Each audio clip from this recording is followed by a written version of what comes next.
I'm David Voorhees, CEO of True Captive Insurance.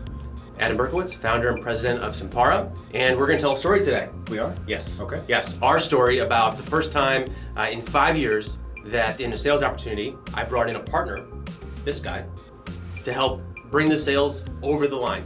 And I stopped talking for the first time in 5 years. So I'm going to stop talking now. And then I started talking. You want to tell them the story? We'll tell them. We'll together. tell the Okay, great. At True Captive, we believe in creating a better insurance experience. As one of the fastest growing captives in the country, we accomplish this in two ways. The first way is how most people know us. We're the only insurance company in the country that invests its own capital into its members' programs. This creates synergy between the two companies by saying, if you're running well, we're making money. If you're running poorly, we're losing our investment. So you never have to wonder what's in your increase or what's happening at the end of the year. The second one, which is most important to me, that I believe really sets us apart, is the partnership with our brokers. As a former head of HR, I understand that the relationship with the broker and the company is critical. The success of the company is largely dependent on the broker and the head of HR's relationship. So we're back there trying to help them create a seamless program that's at the benefit and hyper-focused on its membership. Simpara is a company about people. We all know that healthcare is broken, but the secret is that not only is healthcare already fixed, but there's a formula, a recipe that other employers can follow to provide the most incredible healthcare experience and benefits imaginable to their people. We're a modern benefits advisory firm ushering in values such as trust, transparency, and courage to restore hope and wages for employees across the region. We're enabling employers to own their own healthcare dollars, build their own health benefit program so that they can care for their number one asset, their people. A Midwest manufacturing business approached us.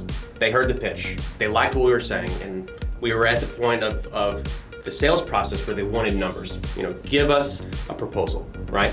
And when we explained the process and how it worked, there was a lot of tension, right? So the CFO, Ken, was really hesitant to provide us with the data that we were asking for to get him a quote, right? And it didn't matter how many times I told him, this is why we need it, this is how the process works. I wasn't getting through. And so that's when I called David and I said, we have a problem here. This is either going forward or it's going nowhere, but I need your help. And when Adam called me and he explained what was going on, I had this feeling, and this was from my background in HR, that there was something that the customer wasn't telling us.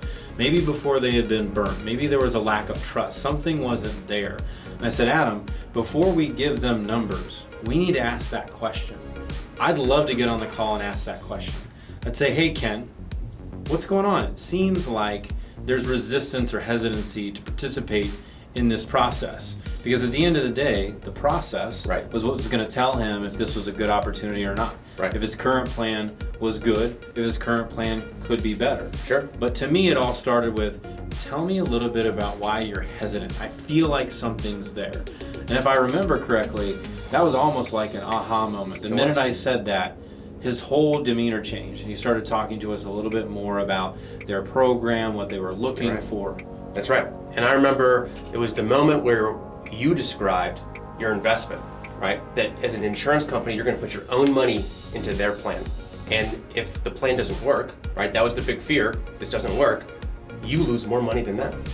And that was the conversation that tipped the whole thing. And that's what moved the ball forward. Yeah. And Adam tells me a lot of time that I don't put enough stock into the investment we make into the customer, but you're right. For a CFO, knowing that someone had a financial motive to make sure that their program went well, and if they did have the inevitable bad year, the adverse year, that someone else was there taking on some of that risk. And in our case, we're taking on the majority of the risk. Right. So that's a really good point to bring out. I mean, imagine a CFO hearing from a health insurance company for the first time ever that someone else is going to invest in their plan and their people. And that's powerful. And that's why this worked. And I think one of the funniest things was, if we could actually read you his email, but Ken, if you can imagine, has this southern drawl. Oh, it's wonderful. David, your statement we use pricing as a guide for our underwriting. A guide in what way, sir? Who is doing the underwriting? And who is comparing the underwriting to our pricing? And why would you need the pricing if you already have the benchmark data based on the demographics of our people? The detailed census provided should allow you to come back with a plus or minus synopsis of our potential costs. Providing you with our cost does not add any more value other than giving you a benchmark to provide pricing that may be competitive to what we already pay. Regards. Sent from my iPhone. And he was just telling us that, well, if I had somebody's pricing, I could beat anybody's pricing. And so we had to explain to him that part of this insurance game, when you're coming from a fully insured product, there are no claims. Nope. There's nothing that we can see. So what we had to do is find some underwriting baseline to help us. So the pricing wasn't for us to shadow price it. The pricing wasn't for us to just pick something close to it to Right. win it. It was to say, listen, what does the fully insured carrier know that we don't? And let's base our own underwriting methodology and check ourselves with that pricing. That's right. And if you remember, our price was actually more expensive than they were paying. And we still got the case. It was. And I think that goes to the whole part about us partnering and Right. discussing what the experience is like. What were they going to get from us? How are we going to work to trend down those claims? Because although the maximum was more expensive, and so was the expected actually Right. on this one, we were talking about how could we get it below that. But we weren't going to bait them with that. We were going to say, let's focus here on what can we do to move it down versus, well, here's where we start and this is the worst case scenario. Yeah. So I think that was a good point. The best question he asked if you can model without claims. I don't want to see any claims in your modeling. Yeah, in my mind, as he said this, as a former head of HR, I'm going, I have to tell him that this isn't possible, but I don't want to mess this up because Adam and I feel like this is going well. But I said, Ken, I got to be honest with you. I can't sit here in front of you and tell you that we can model it with no claims because there is no scenario in any plan year Yep. that you would never have a claim. You literally will start claiming immediately after your plan starts. Probably pharmacy, but yeah. When he said, Adam, could you model this without claims? We were both, Sure, I can do it. It's not going to work. It's not going to happen. Not going to happen. We got the deal. We did. We got the deal. Yeah.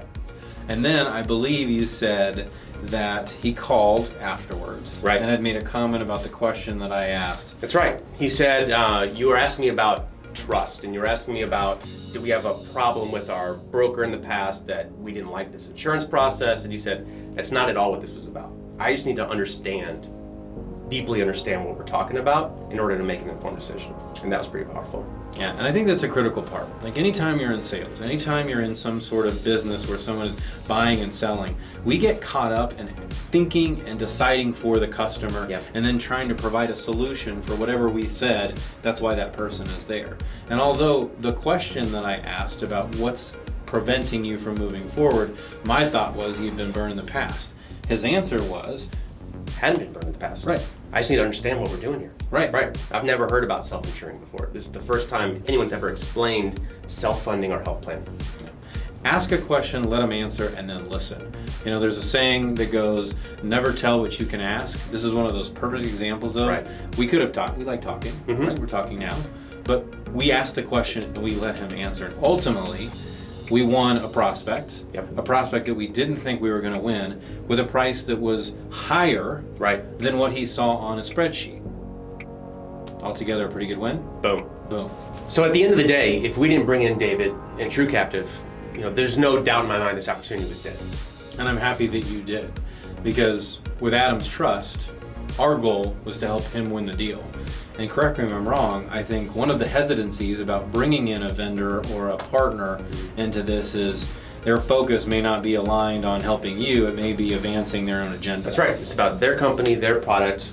You know, it's not about the collective we. I understand that the goal and the hyper focus should be on the customer, because more often than not, when you focus on the customer, all the other things align, right? Insurance is complicated, it's our job to focus on uncomplicating it. That's right. The customer doesn't need to know that. They just need to know that they've got great insurance, they've got trusted partners, and their employees are taken care of with a really great, valuable program. And that's what makes True Captive a true partner.